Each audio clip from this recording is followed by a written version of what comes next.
President Trump spoke to reporters at the White House on Tuesday of Secretary of State Rex W. Tillerson, the former ExxonMobil chief executive who never managed to capture the role of chief diplomat, makes room for a true believer in President Trump's America First views, and a bitter critic of the Iran nuclear deal, but also a deep skeptic about whether negotiations will convince North Korea to abandon its nuclear arsenal.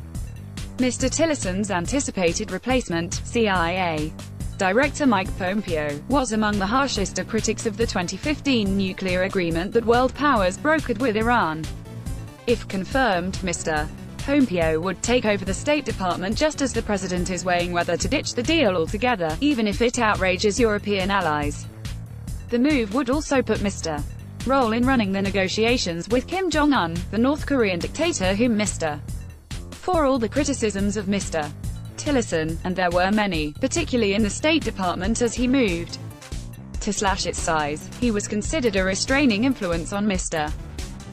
Pompeo, in contrast, has been an enthusiastic defender of the president's policies, to the point that many senior current and former CIA officials worried that he was far too political for the job.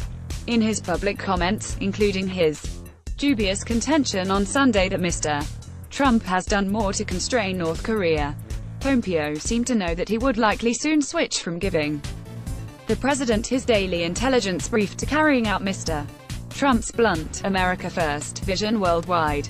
"We've had a very good chemistry right from the beginning," Mr. Trump told reporters at the White House on Tuesday morning as he described his relationship with Mr. Chemistry is vital between any president and his chief global emissary power in the administration's national security team.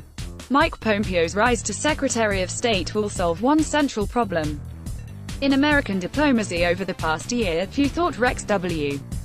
Tillerson was speaking on behalf of the president. Lawrence Jackson for the New York Times. Mr. finding common ground on policies from the Middle East to East Asia before stepping into the Situation Room. For the better part of a year, that put Mr. Trump in the position of having to overcome their unified advice, which also was sometimes aligned with a White House National Security Advisor, HR. One senior administration official who often sat in the backbenches of those meetings last week described Mr. his two principal national security cabinet members. That seems particularly true on Iran, and Mr. Trump singled out that issue on Tuesday as he said he and Mr. Tillerson disagree on things. "When you look at the Iran deal, I think it's terrible," the president said, referring to Mr. I wanted to either break it or do something, and he felt a little bit differently. His comments are certain to alarm European allies who have spent the last few days negotiating with Mr. Tillerson's closest aide, Brian Hook, on a way to add to the agreement that limited Iran's nuclear program, rather than reopen or scrap the deal. Those moves were intended to keep Mr. Trump from ditching the agreement in mid-May, when he faces the first Mr.